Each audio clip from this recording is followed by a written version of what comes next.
Hello and welcome to episode 515 of the Daily Sales Message podcast, where every single day I share a piece of simple and actionable advice that's designed to help you feel more confident and sell more stuff too. Now, if you're new around here, my name is James Newell and I teach people how to sell, and my approach to selling comes in two very distinct components.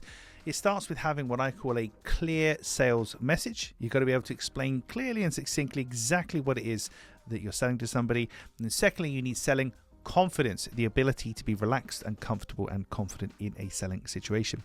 Now, in today's episode of the podcast, we're talking about what does your prospect need to be in order to buy? What do they need to be in order to buy?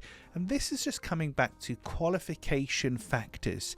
Might feel really basic and pedestrian, but imagine if I got you onto the podcast right now. We're in a group setting, we're in a room, and I shine the spotlight and I say, hey, so-and-so, tell me, what are the main things your buyer needs to have, your ideal buyer? What are the characteristics? Respectfully, you probably stumble.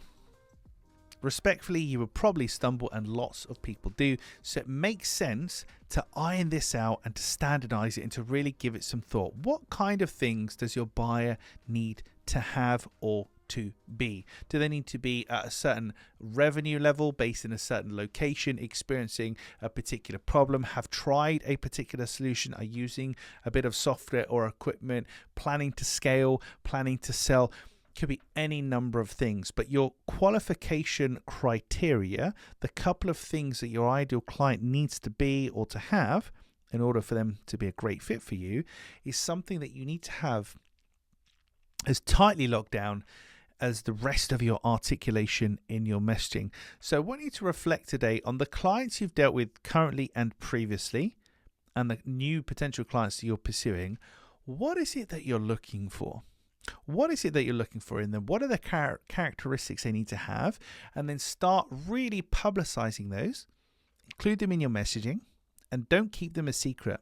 Use them as a qualification tool. When you're talking to somebody, so we only work with B2B businesses. I just want to check you're just B2B, right? Great stuff. Don't be afraid to qualify people in or out, but make these things public, get them in a concise list, make it usable and workable for you and anybody and everybody else in your business. Because when you're much clearer on what your client needs to be or to have as to be a potential buyer for you, it's much easier then to spot them and to, more importantly, not waste time on the people who aren't a good fit. And let's be honest, we've all been there, wasting our time with people who aren't a good fit because we're just not really clear in the first place who we actually want to do business with.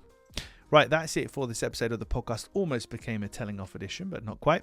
Tomorrow in episode 516, I want to talk about the word manipulation. I have to do it from time to time. We're going to talk about manipulation, where it sits in sales and where it doesn't sit in sales, and its relationship with sales overall. So tune in tomorrow for that. In the meantime, if you haven't already, please hop on over to the LinkedIn, connect with me there, shoot me a connection request, a DM, let me know what you like about the podcast, anything you might like me to cover in a future episode.